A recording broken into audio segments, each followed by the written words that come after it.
नमस्कार दोस्तों, आप देख रहे हैं विकास सिंह ऑफिशियल 9।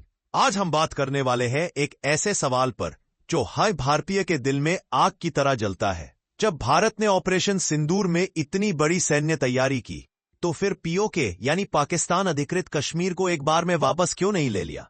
क्या वजह थी? राजनीति, कूटनीति, युद्ध का डर या फिर अंतर्राष्ट्रीय दबाव? आज हम इस पूरे मसले को आसान भाषा में समझेंगे ताकि आपको पता चले कि असली खेल क्या है। चलिए शुरू करते हैं।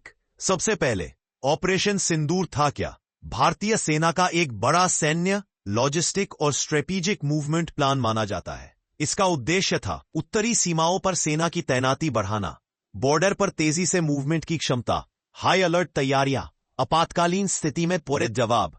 यह ऑपरेशन सीधे तौर पर पीओके कब्जे के लिए घोषित नहीं था, लेकिन यह दिखाता था कि भारत किसी भी स्थिति से निपटने के लिए तैयार है, चाहे पाकिस्तान।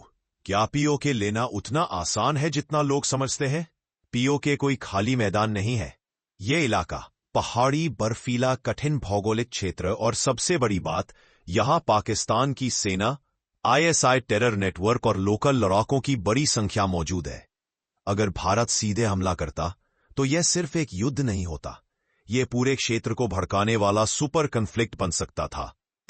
बड़ा कारण, अंतर्राष्ट्रीय राजनीति। भारत एक जिम्मेदार राष्ट्र है।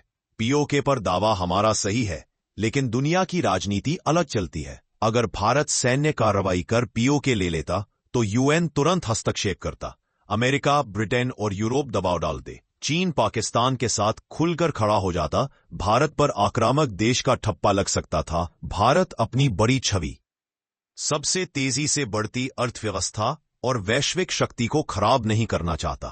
कूटनीति भारत की बड़ी ताकत है और भारत इसे ही इस्तेमाल कर रहा है। क्या पाकिस्तान न्यूक्लियर युद्ध की धमकी देता? जी हां, पाकिस्तान हमेशा अपनी न्यूक्लियर ब्लैकमेलिंग में माहिर रहा है। आपने सुना होगा, अगर भारत हमला करेगा तो हम परमाणु बम चला देंगे। भले यह धमकी 90% झूठ है, लेकिन अंतर्राष्ट्रीय स्तर पर इसका असर जरूर पड़ता है। अगर भारत पीओके लेता तो पाकिस्तान दुनिया को यह दिखाता कि हम कमजोर हैं, हम पर हमला हो रहा है। इससे भारत पर और दबाव बनता। भारत की रणनीति, लड़ाई अभी नहीं, सही समय पर। भारत जानता है कि कश्मीर हमारा है। भारत यह भी जानता है कि पीओके पर जनमत भी धीरे धीरे भारत की ओर झुक रहा है। भारत का असली गेम यह है, पहले पाकिस्तान को आर्थिक रूप से कमजोर होने दो, उसके अंदरूनी संघर्ष सख्त बढ़ने दो, अंतर्राष्ट्रीय समर्थन भारत के पक्ष में जमा होने दो, आतंकवाद पर कार्यवाही जारी रखो। जब हालात पूरी तरह भारत के पक्ष में होंगे, तब पीओके आसानी से लिया जाएगा, बिना बड़े युद्ध के।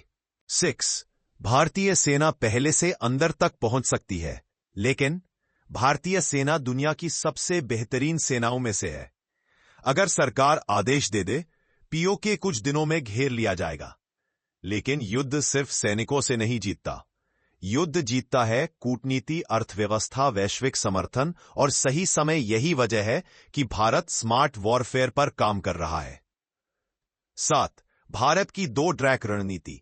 पहला ट्रैक, आंतरिक सेना की क्षमता बढ़ाना, नई सड़कें, सुरंगें, एयरफील्ड्स, तेजी से मूवमेंट, हाईटेक हथियार।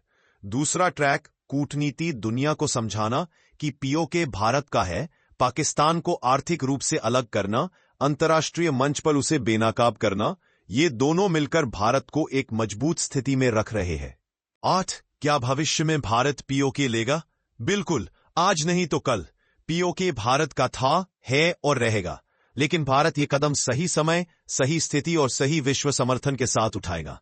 दोस्तों, यह था पूरा विश्लेषण, क्यों ऑपरेशन सिंदूर जैसी मजबूत तैयारियों के बावजूद पीओके को वापस नहीं लिया गया।